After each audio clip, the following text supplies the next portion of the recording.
C'est une belle arrivée qui peut me correspondre et j'ai déjà gagné une fois le titre, donc forcément j'ai envie de le revoir, mais voilà, c'est une course d'un jour, donc tout peut se passer. Vous êtes en forme quand même là. Oui, j'étais bien en forme au mois de mai pour les objectifs que je m'étais fixés. Après là, les prochains objectifs, c'est surtout Giro et Tour de France, mais du coup la forme commence à revenir, oui. Et donc ça va être tout pour vous demain Non, on n'a pas encore fait le briefing, mais sur un championnat, on fait rarement de stratégie que pour une leader.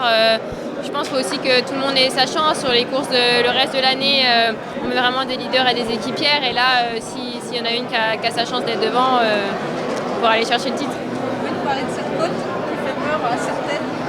Ouais, non, c'est vraiment je pense un très beau circuit et il y a un petit peu tout avec aussi la côte en pavé qui va être difficile, qui paraît peut-être pas comme ça sur le papier. Et après, c'est sûr que la montée d'arrivée, en plus, c'est pour l'arrivée, donc ça fera vraiment un beau suspense, je pense, jusqu'au bout.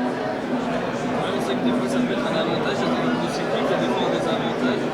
Est-ce que s'il y a peut-être des mauvais suivis devant avec des mauvaises concurrents, ça peut être un désavantage pour les PG? Ouais, c'est sûr, c'est bien d'être nombreuse, mais voilà, sur une course d'un jour, on va dire que le désavantage, c'est plus que si jamais je me sens bien et qu'il y a des filles devant, après, ce sera pas forcément à moi de relancer, mais ça fait partie du jeu.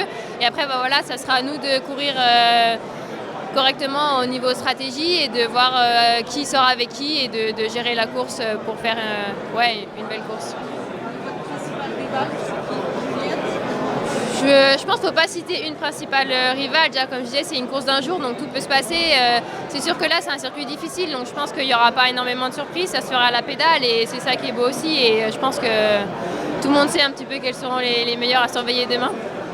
Oui, parce qu'on peut s'attendre peut-être à moins une course stratégique ou des neutralisations qui créent parfois des surprises au championnat de France. Clairement, oui. Sur un championnat, des fois, c'est vrai qu'il y a des groupes qui partent dès le début et après, en fonction de qui est devant, sur les stratégies d'équipe, ça peut jouer. Je pense qu'il peut se passer ça, mais là, comme c'est quand même beaucoup plus dur, il y a moins de chance et je pense que ça sera plus à la pédale. Avoir le maillot de championne de France sur le tour.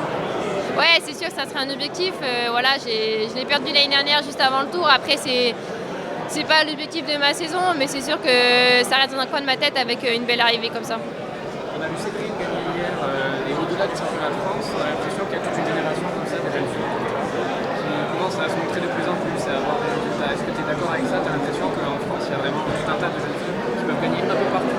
Ouais, je pense qu'il y a vraiment une grosse génération qui est arrivée et Cédrine a vraiment franchi un cap cette année et je suis contente pour elle pour son titre, elle avait bien bossé et je pense que voilà, déjà un petit moment, ça fait un moment avec Juliette qu'on fait des beaux résultats internationaux, mais on n'est pas les seuls, avec aussi Eglantine les rangs juniors l'année dernière, il y a vraiment je pense une grosse génération qui arrive et il y en avait besoin aussi parce qu'après là, il y a les JO, les futurs JO qui arrivent, donc c'est bien aussi de repartir. C'est lié à quoi? C'est aux équipes qui sont de plus en plus structurées?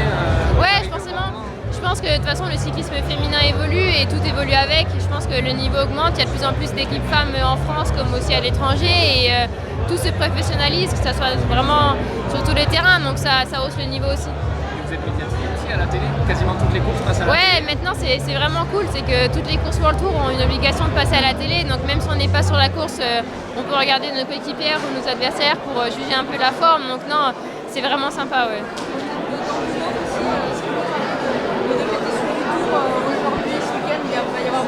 Ouais, je pense qu'il va y avoir du monde. Après, je me rends pas encore trop compte, mais en plus, sur une route étroite comme il y a à l'arrivée, je pense que ça va crier de tous les côtés et ça va être un peu une répétition. Après, il y a toujours du monde sur les France, donc on est quand même un peu habitué. Mais ouais, voilà, ça fait un premier avant-goût, mais hâte d'être autour quand même. Ouais, après, je pense qu'au France, il y a quand même souvent eu du monde pour les filles, même les années précédentes, tout le monde se déplace, il y a les amateurs avant, donc. On va dire qu'avant c'était peut-être la seule course où il y avait autant de monde, à part aussi quand on fait des flèches et des lièges le même jour que les garçons, où là déjà il y a quand même du monde. Mais c'est sûr que là, le tour, ça faisait aussi un petit truc en plus.